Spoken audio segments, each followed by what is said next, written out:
I'm keeping with the kooky reindeer hat, or moose hat, I guess. It's no longer Christmas because it's kooky and it's the lowest or the easiest thing I could do, really, without putting that much effort in. So it's staying. Yeah, I hope Keith likes it because I'm assuming only like one person's ever going to watch this.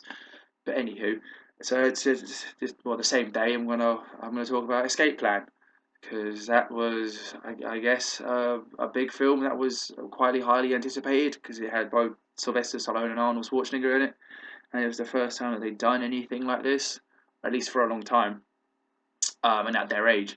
So this film is about Sylvester Stallone being really good at breaking out of prisons. He's the best at breaking out of prisons, and he's used to test prisons by breaking out of them. And there's never been a prison he can't break out of. I guess making all prisons shit, and all prisons break outable. And he does it through really quite crazy way. We only see one of them, one way he does it, and it was quite crazy, if not impossible. But I haven't watched it in a while, so I can't really tell you how he exactly did it.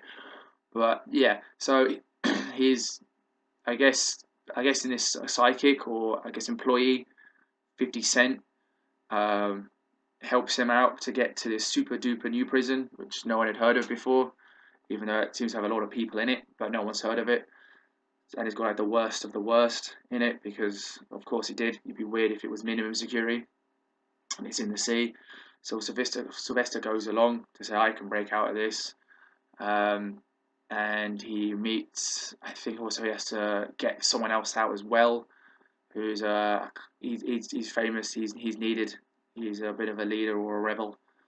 Um, I can't tell you who that is, but I'm assuming you can figure out who that is.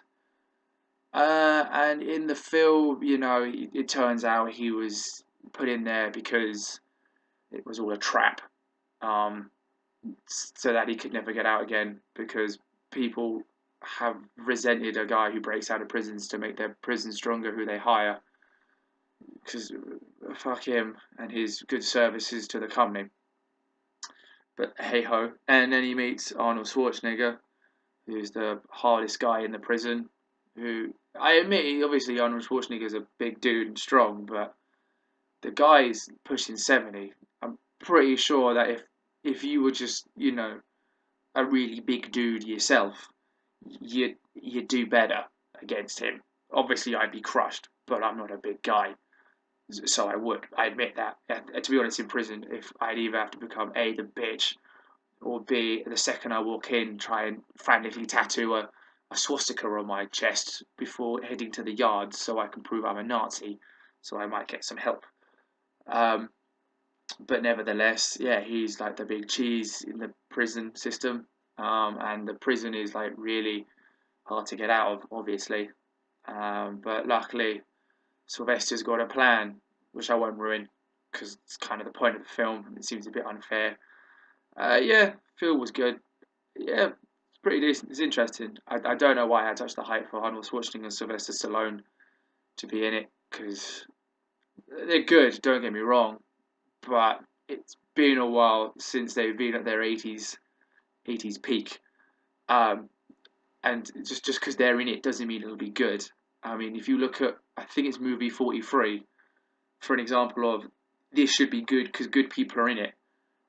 It's a good example of how no, that's not true because that film was really fucking bad, and I haven't watched it, but I've heard it was bad, and there's a lot of objectiveness to it being bad. Apparently, if the trailer seems to go by with Hugh Jackman just having a scrotum on his chin, it shows that it was bad. But nevertheless, I keep sidetracking from Escape Plan, which yeah, again, it's good. It's got Vinnie Jones in it. It's always good to see him in films. I think he's always quite fun. He's never dull in films. He's not good as an actor, but he's there. And he's clearly just a token. I'm a hard guy, but these guys are bigger, hard men, so they're going to beat the shit out of me. And hey ho, they do. So yeah, I guess advise watching it.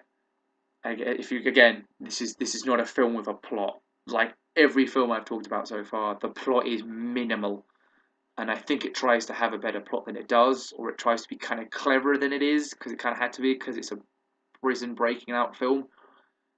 But it doesn't really come off well because you do think when you're there like just because that why would okay, I'll explain the first part until he finds out. So he goes in the hot box, which is just a really hot room, obviously, um, and then finds that the heat from the hot box makes the metal bend, so a screw comes loose. And I'm just curious why there'd be a screw really needed. You think you'd just weld a metal box and then just make that hot? Because why would Because if it bent, then you could get out, and he does, and no one seems to notice when he gets out, even though there's a camera on him. But because Arnold Schwarzenegger's crying so much, he doesn't get. No one looks at him because all two guards now need to look at Arnold Schwarzenegger because they do. So yeah, again, it's better than the other films I've talked about so far. You could watch that one sober, and it's decent. So I'll give it a 6 out of 10. Um, yeah, yeah, watch it. I guess. This is again if you want to just watch a film and turn your brain off. Don't think like this is going to be like Magnolia, even though I hate that film. It's really long. I'll talk about it next. Actually, thinking about it. But yeah, so good. 6 out of 10. Crack on with that.